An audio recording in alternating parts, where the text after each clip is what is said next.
One of the significant questions linked to the 2020 election is this: what will Donald Trump do if Joe is successful on November 3rd?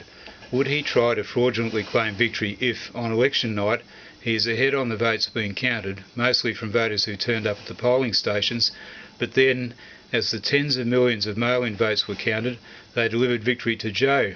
Would he try to claim the mail-in votes are a fraud? That is not just possible, but likely.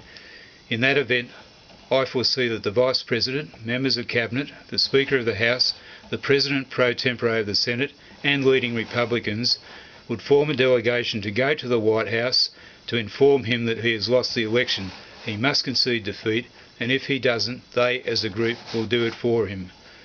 If he didn't then concede defeat and attempted to obstruct them from doing it for him, it would then be the duty of Mike Pence and the Cabinet to invoke Section 4 of the 25th Amendment and declare Donald Trump's incapacity to hold the office of President.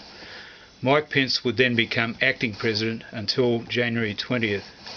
If Donald Trump did appear to accept the concession of defeat being made on his behalf, but with the secret intent to cling to office after January 20th, I would foresee the following scenario and would suggest dealing with it thus.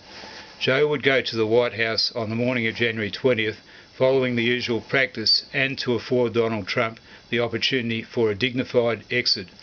If he is refused entry at the gates or at the front entrance in a signal of Donald Trump's recalcitrance, he would go to the Capitol and at midday be sworn in by the Chief Justice.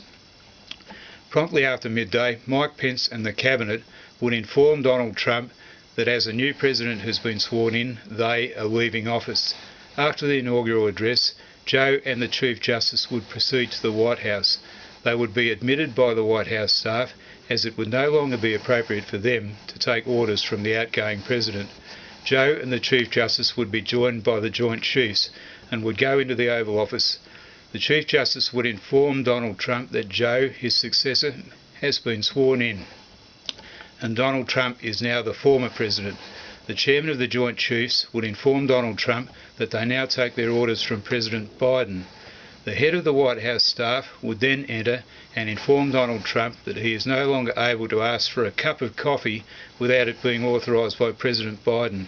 The Chief Justice would then inform Donald Trump that a long line of servicemen and women from the Army, Marine Corps, Navy and Air Force has taken their places along both sides of the drive and out into Pennsylvania Avenue, ready to progressively turn their backs on him as he is frog-marched out by the MPs and drummed out of office in disgrace. The Chief Justice would then offer him a choice: agree to exit quietly or be frog-marched and drummed out. Victory for Joe on November 3rd will result in worldwide rejoicing on a scale not seen since VE and VJ days. In the evening of January 20th, as the inaugural balls proceed, there will be rejoicing on a similar scale in Washington.